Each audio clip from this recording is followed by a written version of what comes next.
los ingresos financieros, los gastos financieros.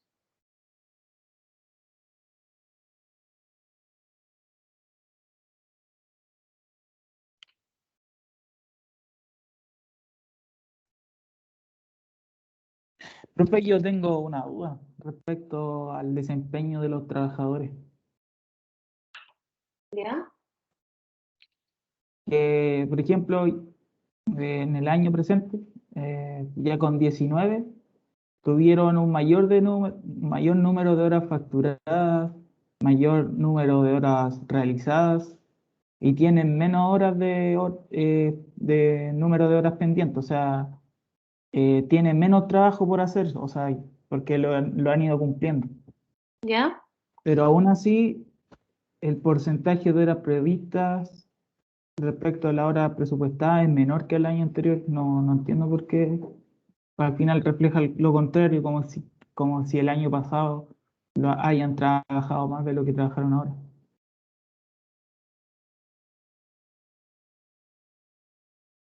Espera, estoy revisando la tabla.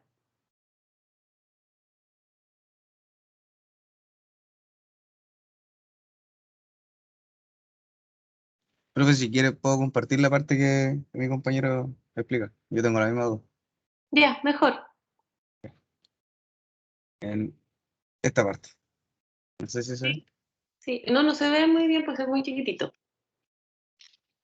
Ya, entonces dicen entonces, comparando el n-1 con el n. Sí, profe. Y la duda ahí era,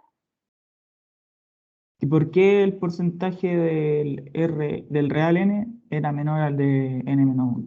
el porcentaje.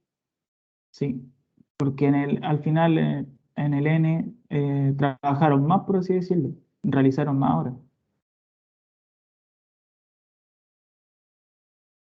O ese indicador, el porcentaje representa otra cosa.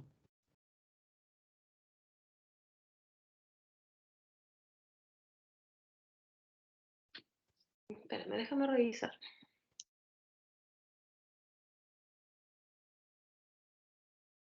El número de porcentaje de horas previstas dividido en horas presupuestadas. Horas previstas dividido en horas presupuestadas.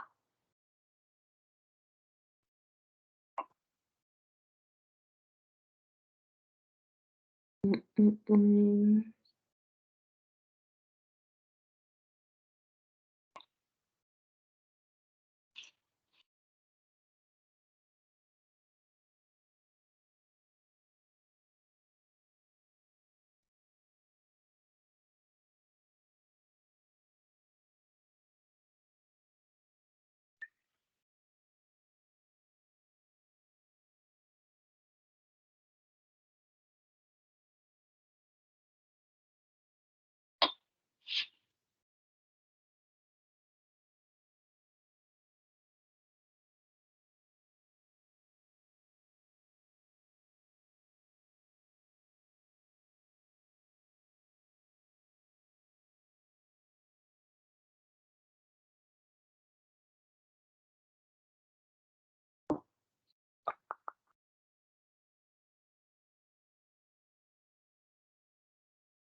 Es que no sé cuáles son las horas presupuestadas que está tomando.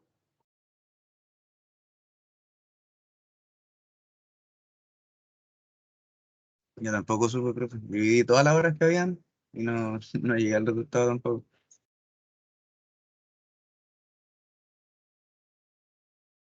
Está tomando el número de horas facturadas por el número de horas previstas por proyecto.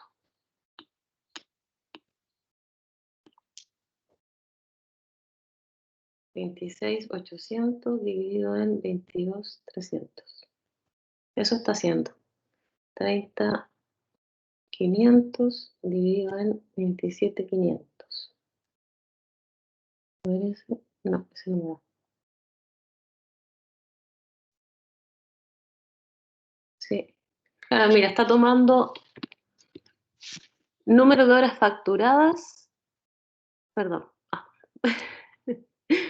número de horas previstas por proyecto, 26.800, y está calculando las que se facturaron. Por esas, claro, por las que se facturaron. Es como lo que tenía previsto realizar por los proyectos realizados y lo que en realidad cobré. Eso es ese porcentaje. Ah, ok, profe, Es que comprendo. en realidad, al decir horas presupuestadas confunde la frase, Sí, pero es es como si fuera con el 31. exacto, es como si fuera con el 31, pero no. Es la cantidad de horas que tengo que facturar por la cantidad de horas que tengo pensado hacer por proyecto versus las horas que efectivamente cobré. Por eso habla de horas presupuestadas, yo creo, pero hace que uno se confunda con lo que dice presupuesto N.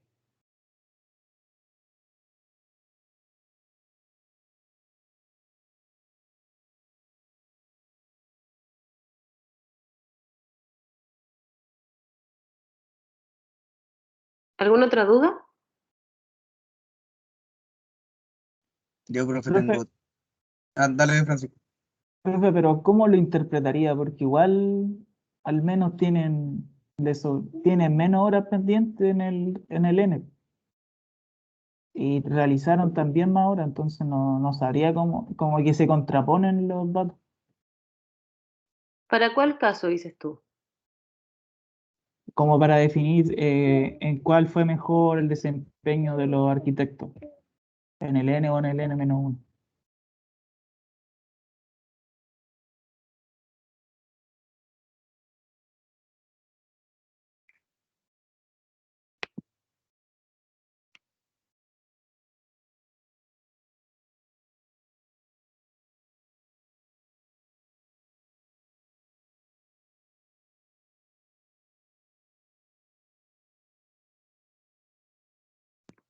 Bueno, eso se puede analizar.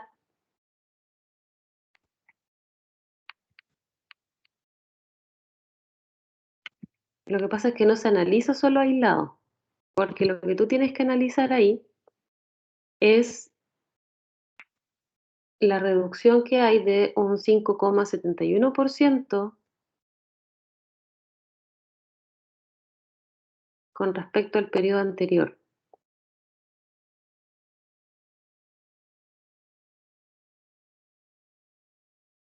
Espérame, y eso está en la importe neto de la cifra de negocios,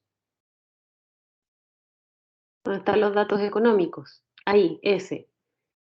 Como tienes un importe, es decir, un ingreso por los negocios que no está de acuerdo a lo presupuestado, tú en base a eso podrías decir que a pesar de contar con un arquitecto más, en el N no están obteniendo los resultados de ingresos esperados.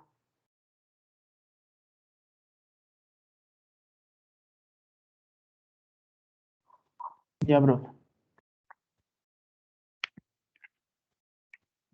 Es un análisis complementario porque solamente lo que acabamos de ver con la ocupación no nos sirve para concluir, porque la evaluación la obtenemos a través de los ingresos.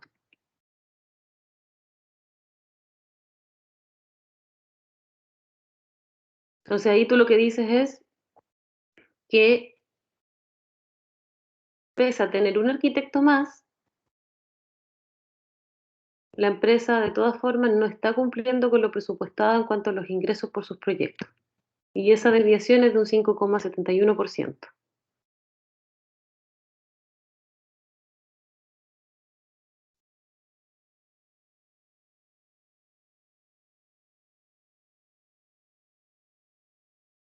Profe, una consulta más trivial. Cuando yo anoto eso de la desviación es un 5,71%, ¿lo anoto positivo o negativo? Depende, si tú dices la desviación fue negativa en un 5,71, no tienes que poner el menos porque está redundando. Si dice la desviación fue desfavorable en un 5,71, tampoco. Ya, profe. Pero si dice la desviación fue de menos 5,71, ahí ya al leer el signo uno dice ya, entonces no fue positiva.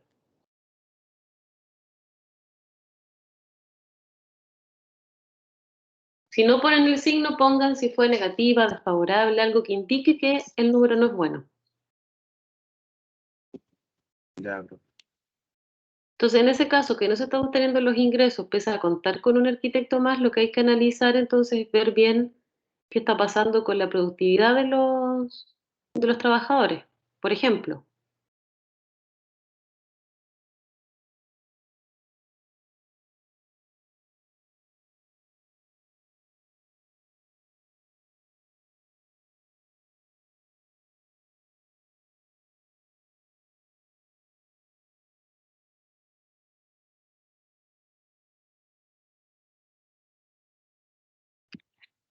si bien se Profe, ve en la tabla de ocupación, si bien se ve que el desempeño fue mejor que el año anterior, no fue suficiente para cumplir con los ingresos presupuestados en el año en curso.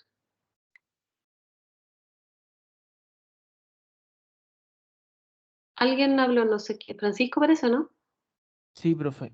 Profe, en el punto 2.4, en determinar la desviación de los ingresos por ver si es variación de precio o de número de horas facturadas, ¿eso se ¿Ya? hace respecto a las tablas que vimos la otra vez? ¿Sí?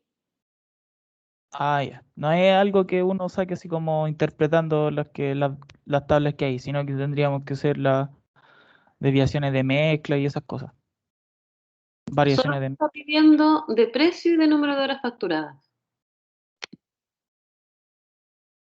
Ya, profe. Eso es lo que te está pidiendo. ¿Tú lo hiciste, Enzo? No, profe, yo no lo supe interpretar. Ya, ¿y cómo lo harían con la información que está? Por ejemplo, si hiciéramos la variación en precio, ¿tienen el precio en la tabla?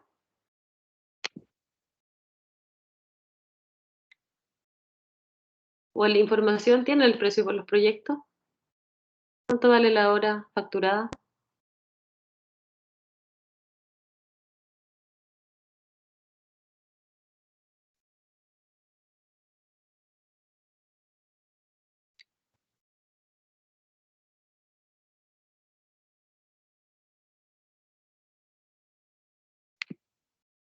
Yo lo que saqué era la facturación por tipo de proyecto, por tipología de proyecto.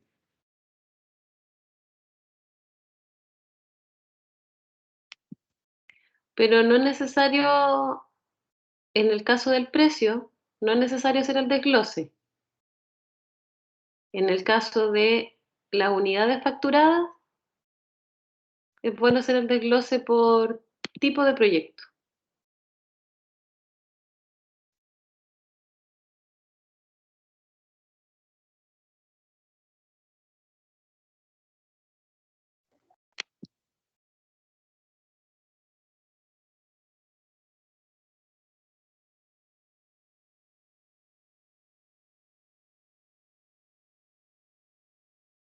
¿Cómo podríamos tener el precio para saber si hubo una variación?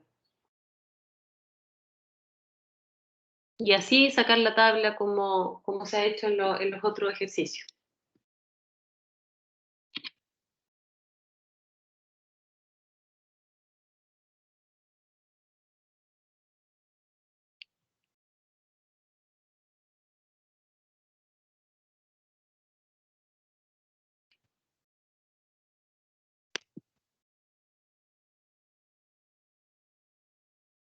¿Cuál es la fórmula de ingreso?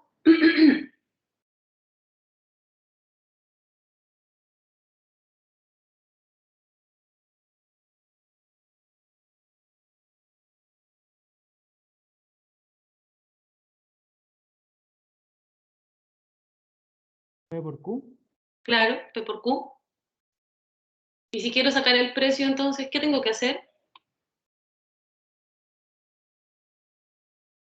Ingreso partido de la cantidad. Claro. ¿Y cuáles serían mis ingresos por proyecto?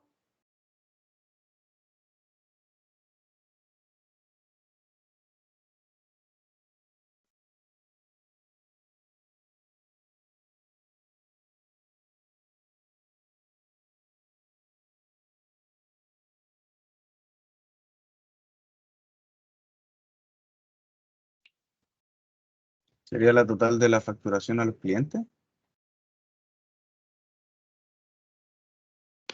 ¿Cuál dato es ese? A ver. ¿Este? Eso es lo malo. Ese es el real. Claro. ¿Y cuál es el presupuestado?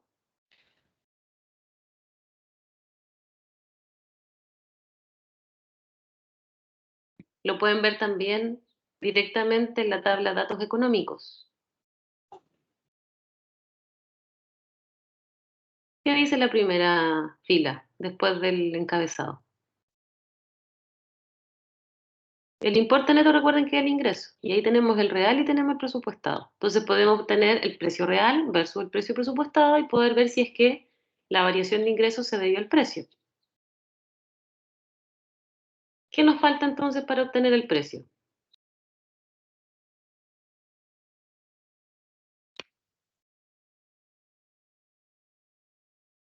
Ya tenemos el ingreso. ¿Qué nos falta entonces? ¿Qué otro dato?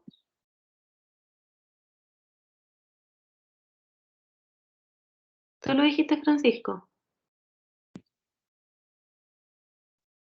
Ingreso partido en cantidad. Claro, ¿y cuál sería la cantidad?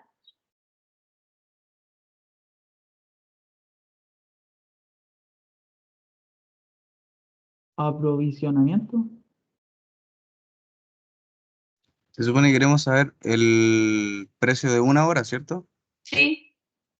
Entonces sería la cantidad total de horas.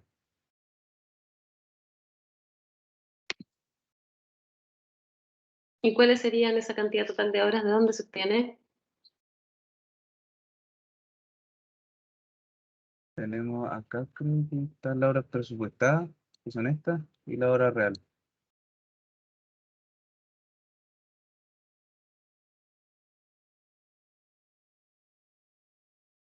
Si no me equivoco.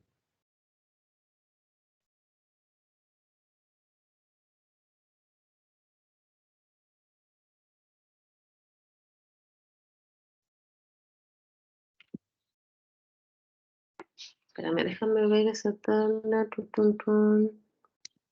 Ya, pero es que en la realidad lo que tú buscas son las horas facturadas. ¿Y dónde está el dato de las horas facturadas?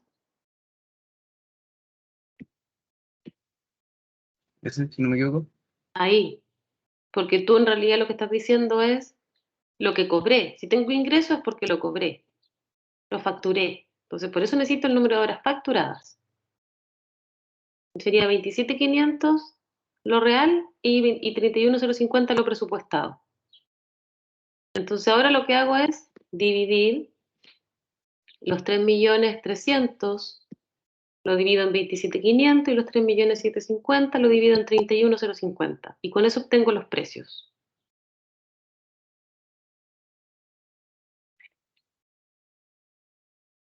¿Se entiende? Sí, Sí, profe. bro. ¿Se ve el Word, cierto? Sí, Con eso obtengo los precios.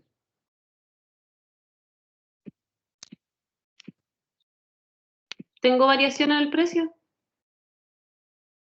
no, profe. Entonces, ¿qué podría concluir? Que realmente las desviaciones se deben a... No, todavía no puedo decir que se debe a la unidad facturada. Lo que puedo decir es que al precio no se deben, Claro, el precio no sale. porque el precio es el mismo real que el presupuestado.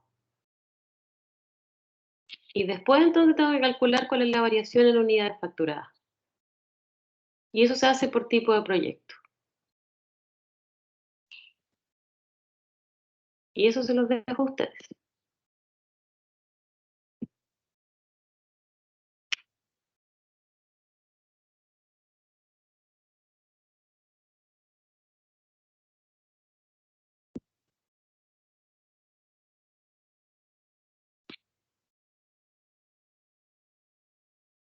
¿Les queda más claro, no? ¿O tienen dudas todavía?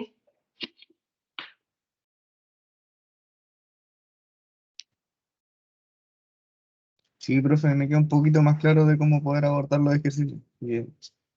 Ya, entonces, no sé si quieren continuar con alguna otra duda que tengan o seguimos con la clase, intentan resolver el ejercicio y en la clase del próximo lunes volvemos a ver cómo avanzaron y las dudas que puedan tener. Ya, profe.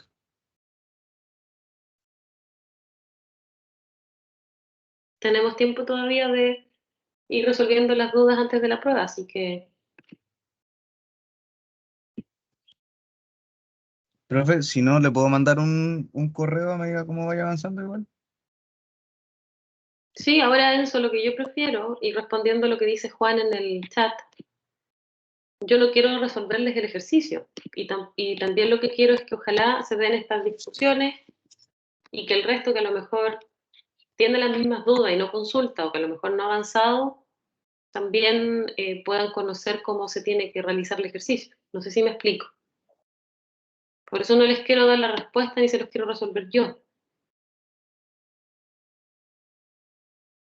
Y por eso también lo que busco es que se dé la instancia de que lo conversemos y lo comentemos entre todos y que ojalá más personas participen, no solo tú y Francisco y Rocío también creo que ha participado bastante. Son contados los que consultan, los que hacen los ejercicios. La idea es que ojalá la mayoría tenga dudas, que consulte o que vaya conociendo cómo se realiza y se vayan preparando para la prueba. Entonces veámoslo en la clase del lunes y si ya después, Enzo, quizás ahí no alcanzamos a resolver, tú me puedes mandar un correo y yo te puedo responder directamente a ti. ¿Te parece? Sí, profe, perfecto. Gracias. Ya, gracias a ti.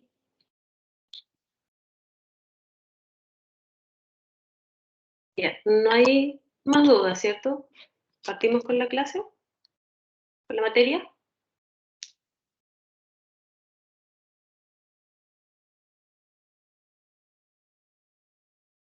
La clase de hoy lo que vamos a hacer es terminar de ver el contenido asociado a centros de responsabilidad.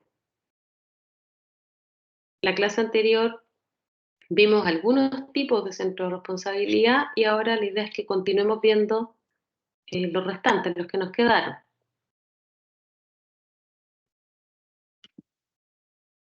Y dentro de los centros de gastos, vimos algunos ejemplos de los centros administrativos y de apoyo, el Centro de Investigación y Desarrollo, y ahora vamos a terminar con un tipo de centro de gastos que son los centros de marketing. Cuando hablamos de un centro de marketing, un departamento de marketing, una dirección de marketing, el rubro de marketing dentro de una compañía puede abarcar dos grupos diferentes de actividades. Y como son dos grupos diferentes de actividades, el control que podemos ejercer sobre cada una de ellas, sobre cada uno de estos grupos, también es distinto. Por ejemplo, hay un grupo de actividades dentro del marketing que está más relacionado con lo que es el surtido de los pedidos, todo lo que tiene que ver con el despacho, con la logística y todas las acciones que se realizan después de que se recibe un pedido. Y el otro grupo de actividades lo relacionamos más con el conseguir pedidos y por lo tanto transcurren antes de recibir un pedido. Y estas son consideradas las principales actividades del marketing y que también se les conoce como actividades de levantamiento de pedidos. Y por otro lado, entonces, como vemos, tenemos la actividad de logística, que vamos a ver ahora en detalle, que consiste, en palabras simples, con llevar los bienes de la compañía a los clientes y el cobro de las deudas. Y como tenemos que llevar los bienes de la compañía a los clientes, estamos hablando, por ejemplo, de todos los centros de transporte, distribución, almacenamiento, embarque, la entrega, la facturación y todo lo relacionado con los créditos y las cobranzas. De acuerdo a las características entonces que tienen estas actividades dentro del centro de marketing, las funciones son similares a los centros de gasto que se efectúan en una planta de producción. Por lo tanto, podríamos decir que son centros de gastos mensurables, que se pueden controlar mediante costos estándares y ajustarse a los presupuestos de acuerdo a los volúmenes de producción o a los volúmenes gestionados. En cuanto a las actividades de marketing, estas incluyen actividades, por ejemplo, como la formación, capacitación y supervisión de los vendedores, la publicidad, la promoción, las pruebas de mercado, y por lo tanto todas ellas tienen características que eh, implican algún problema que pueda haber de control administrativo.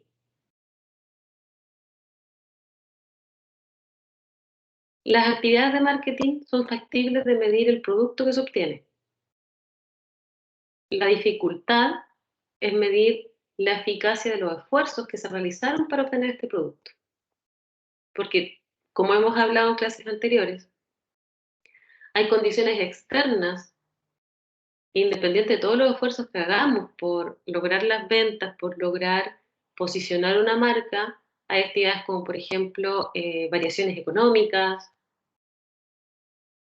las acciones que efectúan los competidores, que de alguna forma pueden afectar lo que se presupuestó en la organización asociada a las ventas. Por eso es difícil medir la eficacia de los esfuerzos de marketing.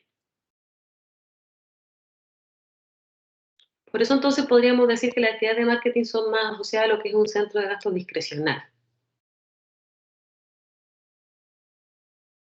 Y por lo tanto, ajustarse al presupuesto no es un criterio tan importante en el proceso de evaluación de esta actividad de esta área. Lo más importante es el volumen de venta sobre las utilidades, que cuánto estamos rindiendo en los costos. ¿Qué quiere decir esto? Que si, por ejemplo, tenemos un grupo dentro de un área de marketing, un grupo de vendedores que está vendiendo el doble de la cuota que le correspondía, y a lo mejor para hacer eso, para poder vender el doble, gastó un 10% más de lo presupuestado. Lo más probable es que a la dirección de la empresa no le importe ese 10% adicional, ya que se consiguió el doble de las ventas que se habían presupuestado.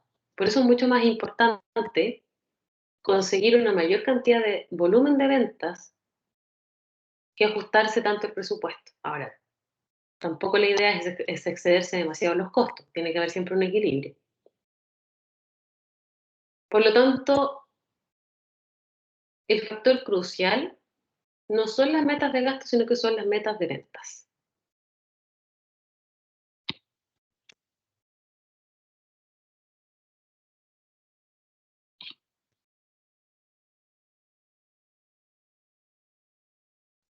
En una organización de marketing hay 3 tipos de actividades y por lo tanto también hay 3 formas distintas de medir esas actividades. La primera es lo que hablábamos de la actividad de levantamiento de pedidos y la logística, donde tenemos los gastos mensurables. En segundo lugar, tenemos la generación de ingresos, donde podemos hacer una comparación entre los ingresos reales y las cantidades vendidas versus los ingresos anticipados y las unidades previstas. Y en tercer lugar, están los costos de colocar pedidos y estos son discrecionales. Por lo tanto, como son discrecionales, habíamos hablado que medirlos a través de la eficiencia y la eficacia quizás no es la mejor forma porque esto nos da un valor muy subjetivo en el caso de los centros de gastos discrecionales. Profe, ¿Sí? ¿a qué se refiere con colocar pedidos? En la diapo anterior.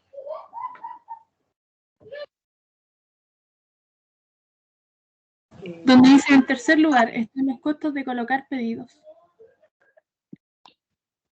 El costo de colocar pedidos se está refiriendo acá a todo lo que hablábamos de la publicidad, la promoción, todas las actividades de la venta. Ya, profe. Eso es lo que hablábamos al principio en la lámina 1.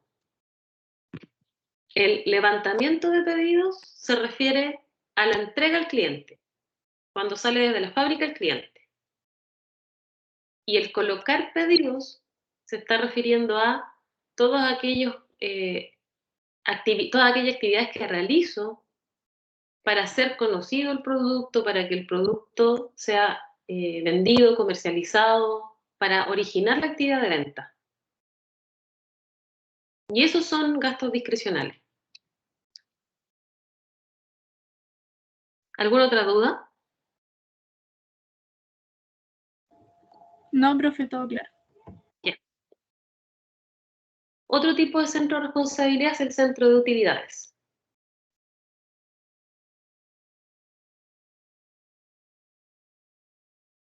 Y esto ocurre cuando el desempeño financiero de un centro de responsabilidad lo medimos por las utilidades, es decir, por la diferencia entonces entre los ingresos y los gastos. Y en este caso entonces las utilidades son una medida del desempeño y le sirven a la gerencia como un indicador. Por lo tanto, el producto de este centro son las utilidades y los insumos son los costos en los cuales se tuvo que incurrir para lograr esas utilidades. ¿Cuáles son las ventajas de los centros de utilidades?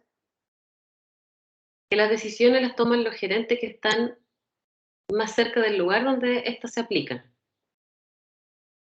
ya que estos tienen mayor autonomía para tomar decisiones de este tipo.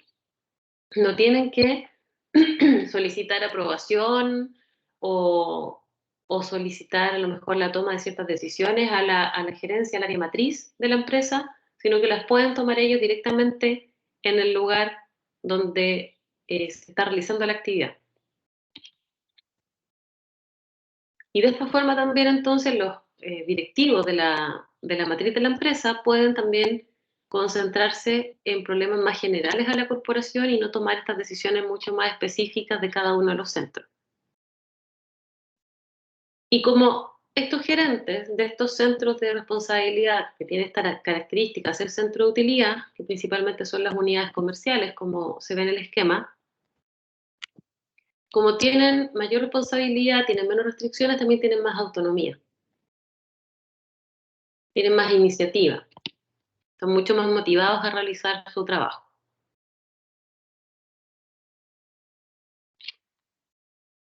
Además,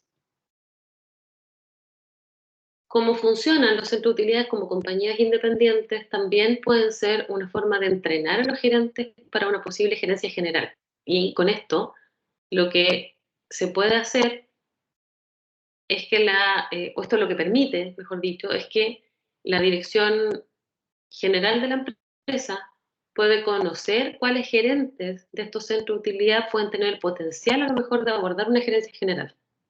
Porque como funcionan como compañía independiente, están más relacionadas con diferentes tipos de problemática y diferentes decisiones a tomar. Entonces, les provee mucha mayor experiencia en todas las funciones que sería llevar una compañía.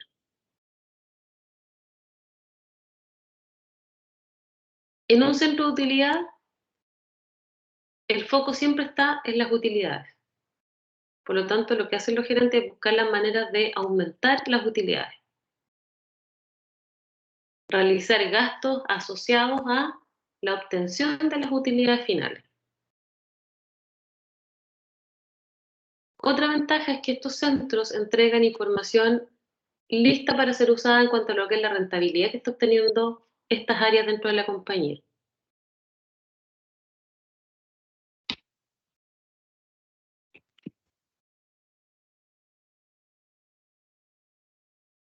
Y por otro lado, como son centros de utilidades y se puede medir efectivamente qué tan bien lo están haciendo, también pueden tener muchas mayores presiones para mejorar el desempeño y obtener cada vez utilidades más altas. ¿Cuáles son algunas de las dificultades de los centros de utilidades? El hecho de que se tomen decisiones de forma descentralizada, es decir, más autónoma por parte del gerente a cargo del centro de utilidad, la gerencia, la alta gerencia dentro de la organización se tiene que limitar a recibir estos reportes, informes del gerente de esta área y va a tener menos conocimiento específico del área en sí. Es decir, va a haber una pérdida de control también sobre lo que se está haciendo.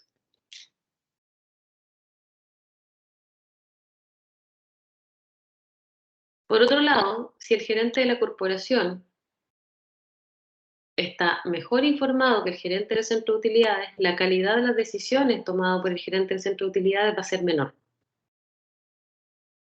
se va a tender a que el gerente de la corporación tome las decisiones o que a lo mejor invalide la toma de decisiones del gerente del centro de utilidad.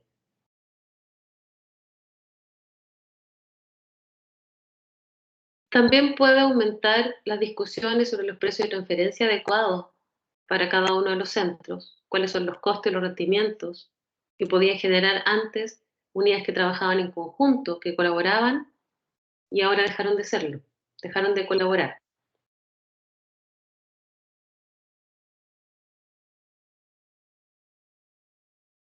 Y esto lo que genera es que si antes cooperaban las áreas como áreas funcionales, estas empiezan a competir unas con otras. Y al competir puede ocurrir, por ejemplo, que un gerente no informe a la otra área sobre oportunidades de venta, sobre capacitaciones, sobre a lo mejor oportunidades de mercado, a un área que a lo mejor va a ser mucho más eficiente en la ejecución de estas actividades y en el logro de los objetivos, ya que existe esta competencia entre una y otra área.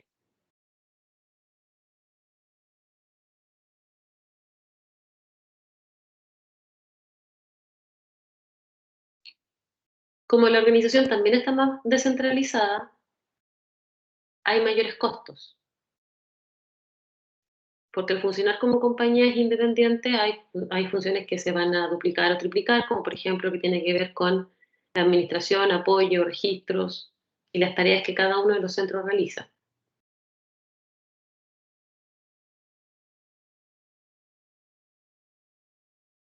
Puede también ocurrir que a lo mejor no existan gerentes generales que sean competentes,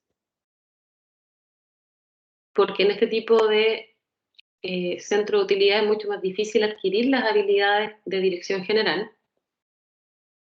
También se le da más importancia a las utilidades inmediatas y no a las de largo plazo, lo que, como vimos también en clases anteriores, puede llevar a que se tomen decisiones en el corto plazo que pueden afectar al largo plazo o evitar decisiones de inversiones a largo plazo que pueden afectar el rendimiento actual, pero que van a ser de beneficio para la compañía, como por ejemplo todas las inversiones que se realizan en investigación y desarrollo.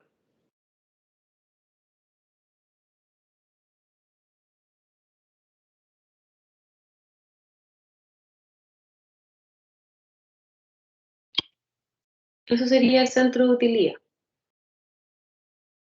¿Alguna duda?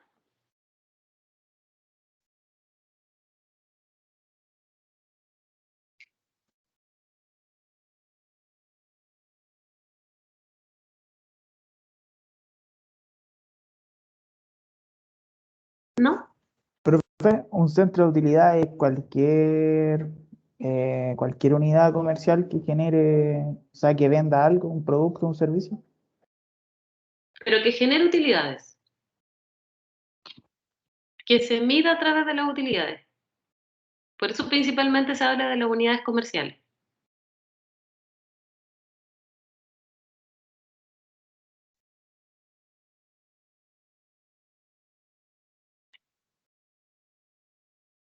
Lo importante es que hayan ingresos y que se puedan calcular las utilidades para catalogar entonces esta unidad como centro de utilidades.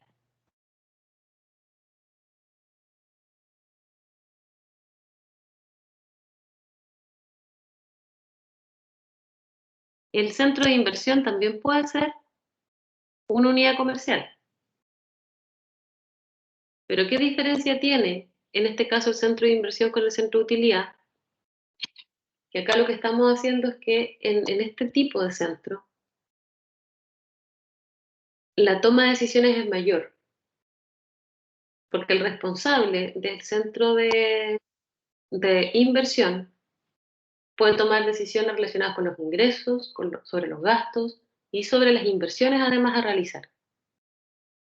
El del centro de utilidad tomaba decisiones de los ingresos y los gastos, pero el del centro de inversión además puede tomar decisiones acerca de las inversiones.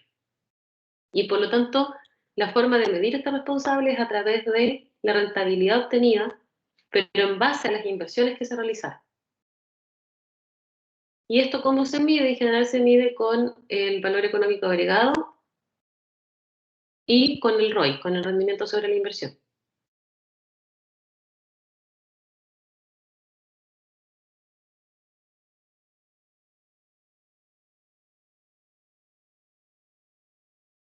Profe, yo tengo otra duda.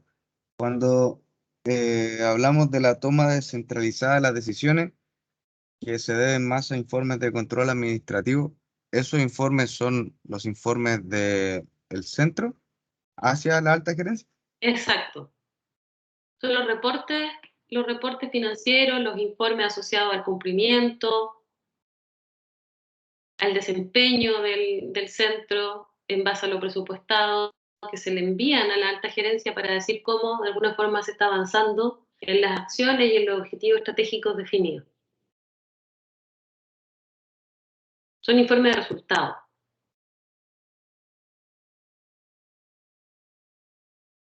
Ya, profe.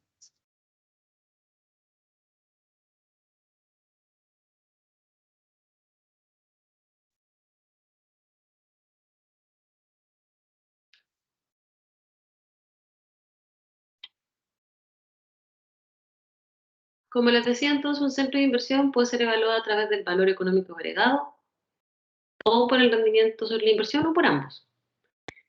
La mayoría de las compañías lo que utiliza es el rendimiento sobre la inversión. Y el rendimiento sobre la inversión, recuerden que es el beneficio obtenido dividido en las inversiones realizadas. ¿Cuáles son las ventajas de medir el desempeño a través del rendimiento sobre la inversión? Una de las ventajas es que es una medida general, porque refleja en su cociente de inversiones realizadas, de beneficios dividido en las inversiones realizadas, lo que está reflejando es todo lo presente dentro de un estado financiero. Además, es fácil de calcular, es fácil de entender,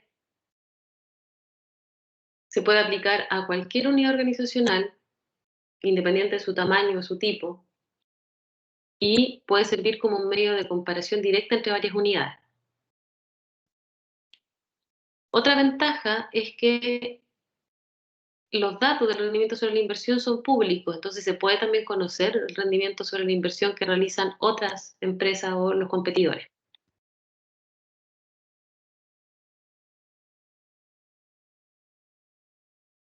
En cuanto al valor económico agregado, una de las ventajas que tiene es que todas las unidades de negocio tienen los mismos objetivos que las utilidades para inversiones equiparables.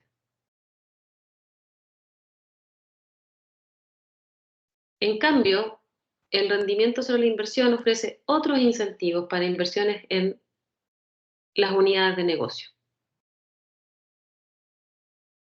¿Y qué lleva esto? A que, por ejemplo, si yo tengo una unidad que tiene un rendimiento sobre la inversión de un 30%,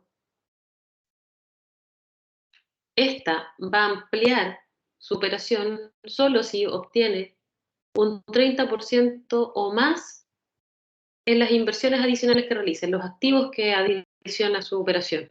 Ya que si tiene un rendimiento menor, va a bajar su rendimiento general del 30%. Por lo tanto, no va a invertir si no obtiene por lo menos de un 30% hacia arriba. Y podría dejar pasar oportunidades de inversión que podrían incluso llegar a un valor superior al 30% que está obteniendo actualmente, pero que eso no lo sabe, pero no se arriesgan a hacerlo. Y por otro lado, si hay una unidad que tiene un rendimiento sobre la inversión muy bajo, por ejemplo un 5%, se va a beneficiar de cualquier inversión o adición de activos que supere ese valor.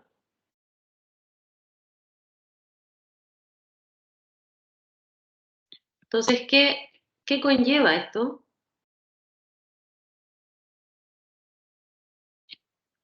Que las unidades de negocio se pueden expandir, dependiendo de este análisis, poco o nada.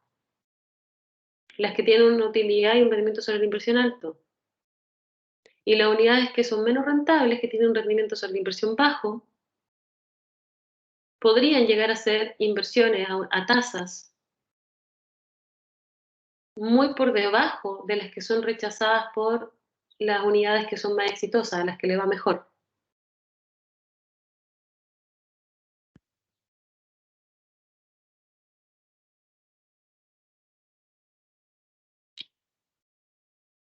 Además, las decisiones que incrementan el rendimiento sobre las utilidades pueden también disminuir las utilidades generales.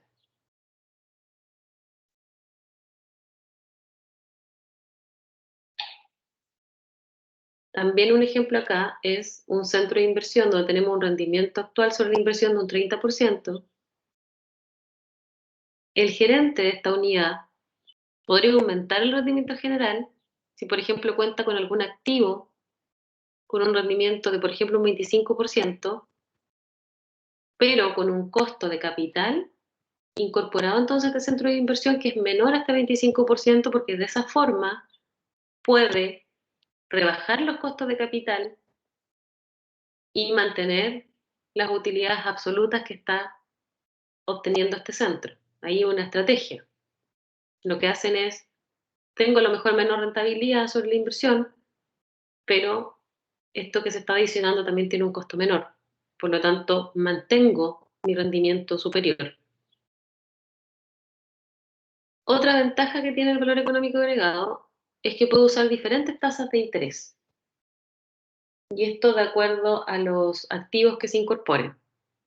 Por ejemplo, podría ser una tasa baja para los inventarios, una más alta para la inversión en activos fijos, o también pueden usarse diferentes tasas para varios activos, dependiendo también del grado de riesgo que estos tengan.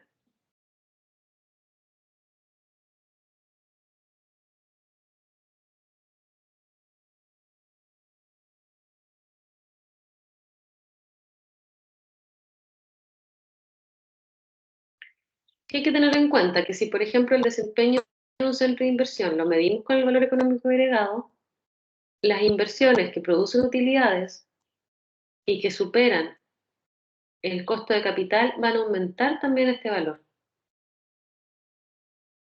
Y por lo tanto, si aumentan el valor, van a ser mucho más atractivos para los gerentes que administran estos centros.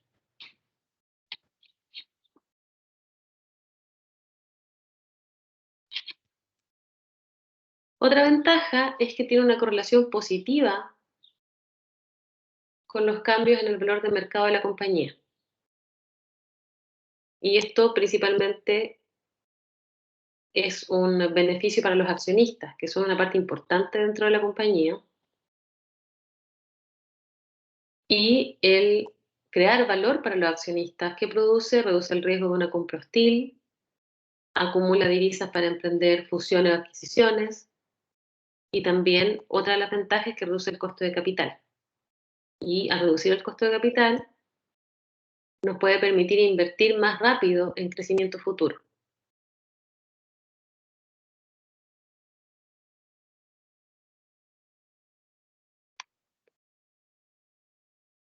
¿Cómo se calcula el valor económico agregado? Como las utilidades netas menos los intereses de capital. Los intereses de capital también podemos decir que es el costo de capital por el capital empleado. Y por lo tanto podríamos expresar la ecuación del valor económico agregado como el capital empleado por el rendimiento sobre la inversión menos el costo de capital.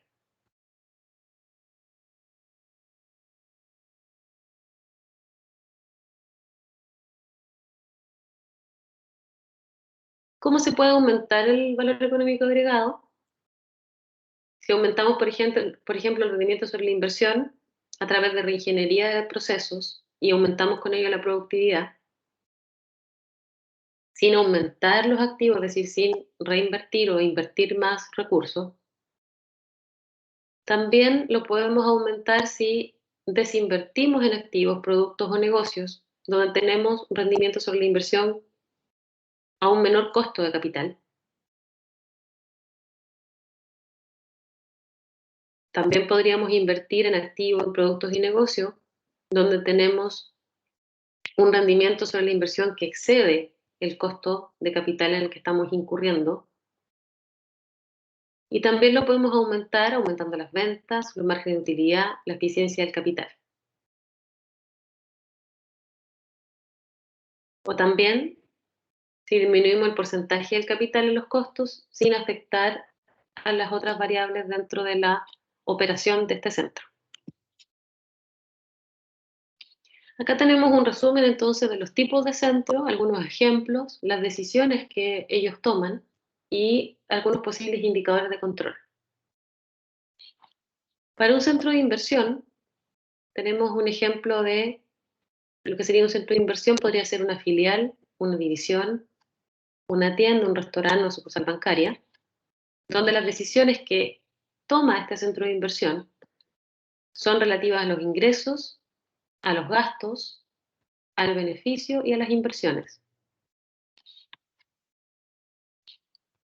¿Cuáles serían entonces indicadores de control de un centro de inversión?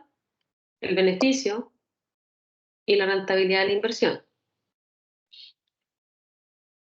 En un tipo de centro de utilidad, ejemplos podrían ser el departamento comercial, una división, una tienda, un restaurante, una sucursal bancaria, y las decisiones que toma el centro de utilidad tienen que ver con las ventas, con los gastos y con el beneficio. Y por lo tanto, los indicadores de control podrían ser las ventas, las cuotas de mercado y el beneficio obtenido. En un centro de ingresos, un ejemplo es el departamento comercial, donde las decisiones que tomaría un centro de ingresos están asociadas a las unidades a vender, al precio y a los gastos comerciales. ¿Cuáles son los indicadores principales de control de un centro de ingresos? Las ventas, los gastos comerciales y la cuota de mercado. En cuanto a los costos discrecionales, podríamos tener un departamento de administración, un departamento de investigación y desarrollo, un departamento de marketing, donde las decisiones que toman estos centros están asociadas a los gastos. Y por lo tanto, los indicadores de control podrían ser los gastos que realizan, la calidad de servicio y los resultados obtenidos. Y en los costos mensurables, tenemos un ejemplo, el departamento de producción, el departamento de compras, donde también las decisiones acá son con respecto a los gastos, y los indicadores de control pueden ser asociados a la producción, a la calidad, a los gastos y a la productividad.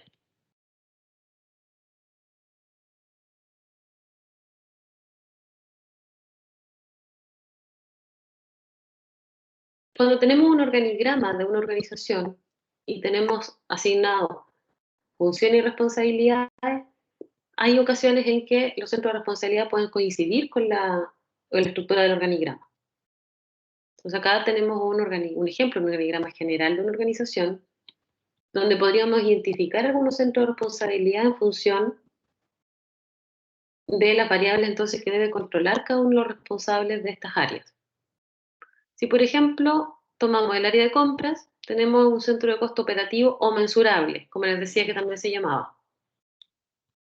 El área de producción también es un centro de gastos mensurable, que puede tener asociado un centro de costos discrecionales y también podría tener asociado un centro de beneficios.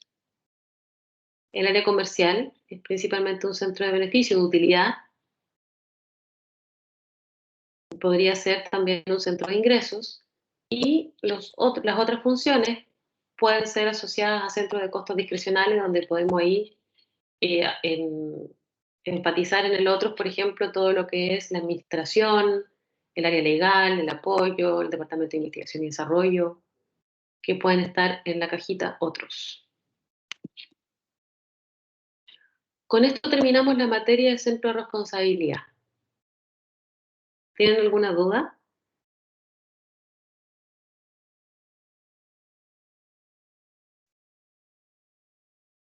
Por mi parte no, profe.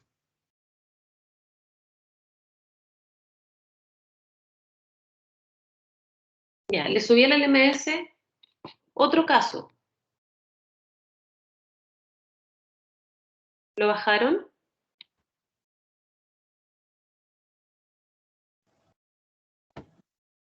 Sí, profe. Ya, ese caso es, entre comillas, más simple, tiene una sola respuesta. Y la idea es que ustedes lo lean y me puedan indicar qué tipo de centro de responsabilidad creen ustedes que es cada una de las divisiones que posee esa empresa. Y cómo ejercerían control o cómo medirían su desempeño.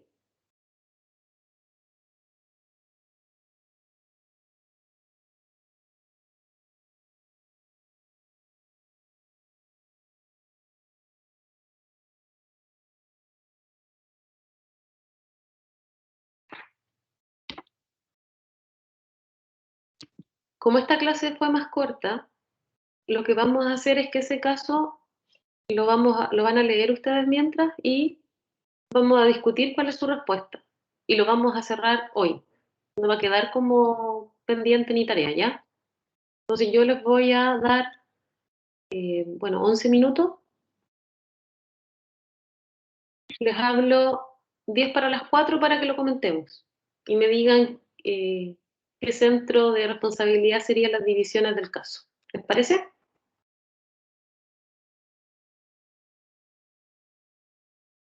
Ok, profe. Ya. Entonces, 10 para las 4 lo revisamos.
Ya.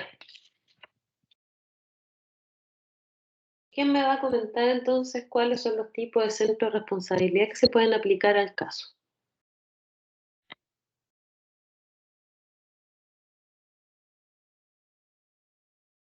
Profe, yo tengo una idea, pero así como por encima, por así decirlo.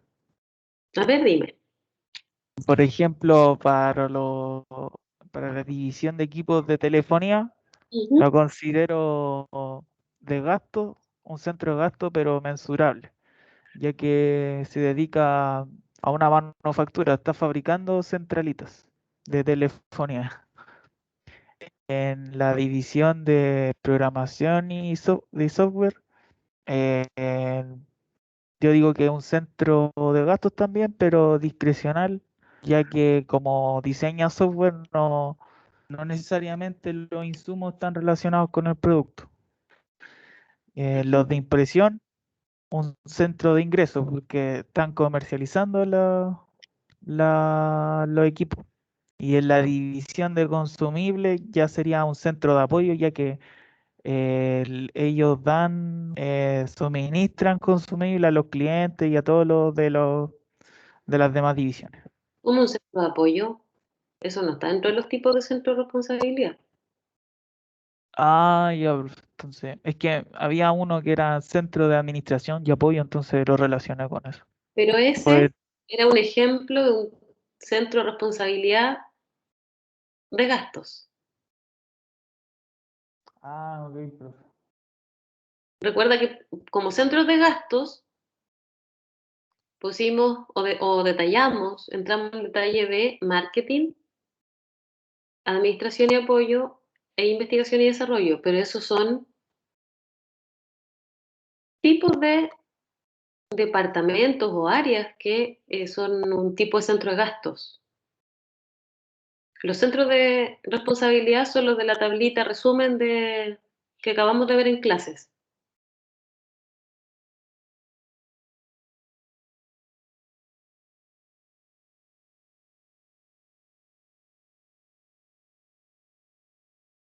¿Quién más lo hizo? ¿Quién más tiene una opinión? Yo en los tres primeros tengo lo mismo, profe, y en el último me quedaba la duda de qué centro colocar, porque esos son agregados a los teléfonos, esos consumibles, o realmente se venden también con el teléfono, son como aparte, como accesorios. Ya, a ver, vamos a ir viendo. Primero, la división de equipo de telefonía dice que fabrica centralitas que incorpora con un software para hacer seguimiento de la atención prestada.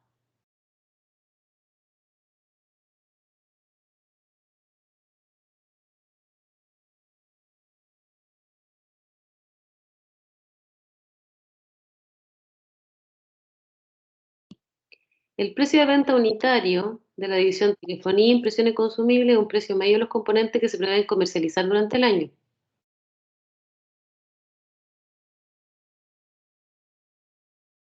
Si la división de telefonía, impresión y consumibles tiene un precio de venta,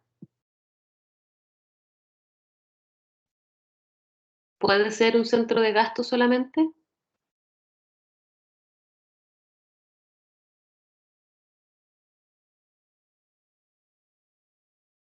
¿Solo controla los gastos? ¿Solo toma decisiones acerca de los gastos? También de las unidades a vender, También de las unidades a vender. Entonces, ¿qué tipo de centro podría ser? de ingresos.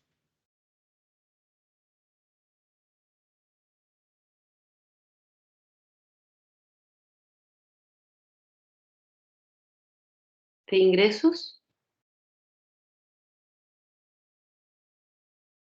¿Seguro? O de utilidad. Tienen que controlar también los beneficios que están obteniendo. Por lo tanto, como las decisiones que toman son de ingresos, gasto y beneficios, sería centro de utilidad.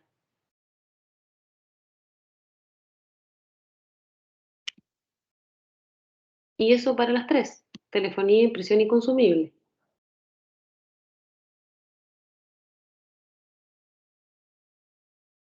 ¿Y qué nos dice de la división de software?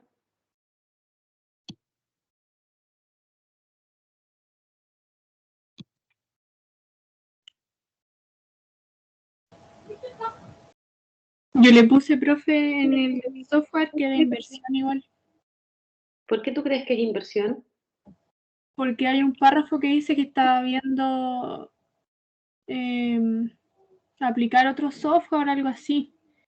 Y estaba como en lo último del... Lo que estoy destacando en el PDF. Sí, profe. Claro, entonces la división de software toma decisiones, además de ingresos, de gasto y de beneficio, también sobre las inversiones que va a realizar en su área. Por eso es un centro de inversiones. Entonces, en este caso tenemos dos tipos de centro. Un centro de utilidad para las divisiones de telefonía, impresión y consumible, y un centro de inversión para la división de software. Profe, una pregunta. Dime. ¿Por qué no se tomaría en cuenta el segundo como en costos discrecionales como departamento de I+D? ¿Cómo? ¿Dónde hay un Que, departamento de ¿por I+D? qué no se tomaría en cuenta como de I+D en costos discrecionales ahí? Pero es que el caso no habla de I+D, por eso tengo la duda con tu pregunta. Ah, no, es que me refería por investigación y desarrollo, más que nada por eso. ¿Dónde te aparece como investigación y desarrollo? No, es que lo asocié por el tema donde decía que en cuanto a la división de software se indica que buscaban plantear un nuevo servicio y claro, como también querían como invertir, en mi mente pensé que querían, no sé, pues, investigar y algo Ah, así. tú estás relacionando la operación de la división de software con Sí, I+D, ¿eso? por eso, sí. Ya, ya. Es que lo que dice acá, a ver, esta última se plantea ofrecer un nuevo servicio.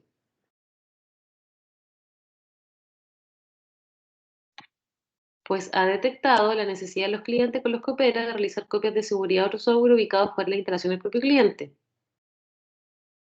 Y lo puede hacer a través de esta conexión punto a punto. Y para eso entonces va a invertir. Pero ya sabe lo que tiene que hacer y sabe la tecnología que tiene que comprar. Ah, claro, profe. No Gracias, hay, ya no entendí. hay una Sí. investigación ni nada parecido. Y por otro lado, si te das cuenta, ¿por qué no solamente un I+D y centro de gasto discrecional? Porque no es su única área de acción, porque lo que hace la división de software, además de la inversión, tiene que controlar los gastos, le vende a las otras áreas, le vende a los clientes. Entonces, también tiene ingresos, también tiene ventas, tiene que manejar los gastos y además la inversión. Como tiene que tomar decisiones sobre todos esos aspectos, lo podemos catalogar como un centro de inversión. Ok, profe, muchas gracias. ¿Queda más claro ahí para todos? Sí, muchas Sí, gracias. profe, súper claro. Ya, la idea es aplicar un poco esta tablita, chiquillos, que es como una tablita de resumen que aporta harto, porque aquí, por ejemplo, lo clave era ver esto. ¿Cuáles eran las decisiones que tenía que tomar cada división? Y ahora, en base a esto mismo, ¿cómo podríamos controlar el desempeño de cada una de esas unidades? De cada una de las divisiones.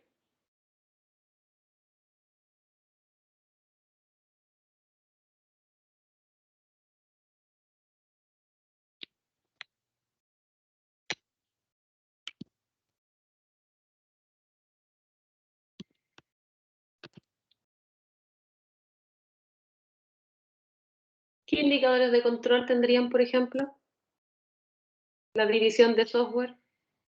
Para la división de software, el beneficio que proporciona ofrecer un servicio a los clientes, el servicio extra que van a ofrecer.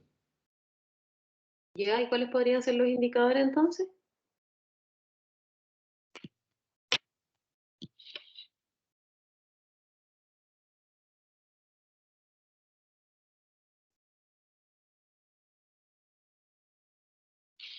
Lo estoy destacando en la PPT.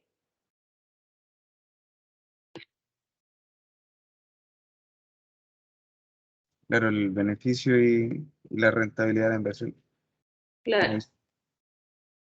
por el valor económico agregado que hablamos. Y para las otras divisiones que son centro de utilidad, ¿cómo podríamos medir su desempeño?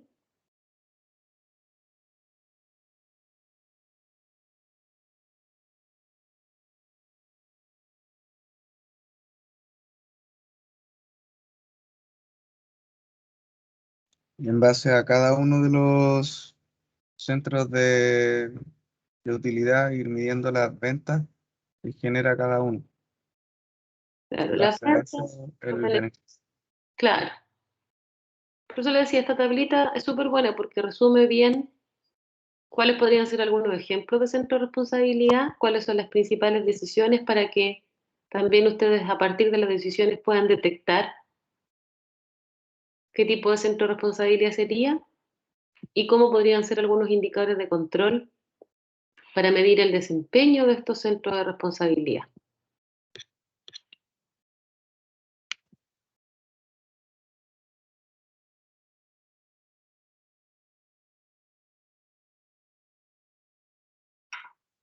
¿Quedó claro, chiquillos? ¿O tienen alguna duda todavía?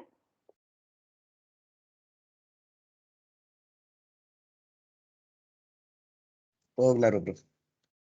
¿Sí? ¿Para todos?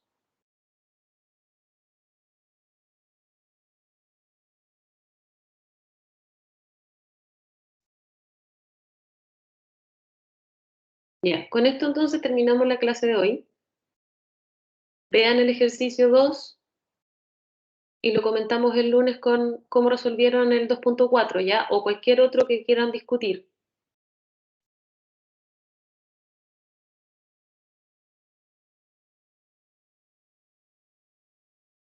Bueno, profe, muchas gracias, que esté bien. Gracias a ustedes. Que tengan un buen fin de semana y nos vemos el próximo lunes. Chao, Chao, profe. Profe, chao, cuídese. Chao, chiquillos, igual a ustedes. Que les vaya bien.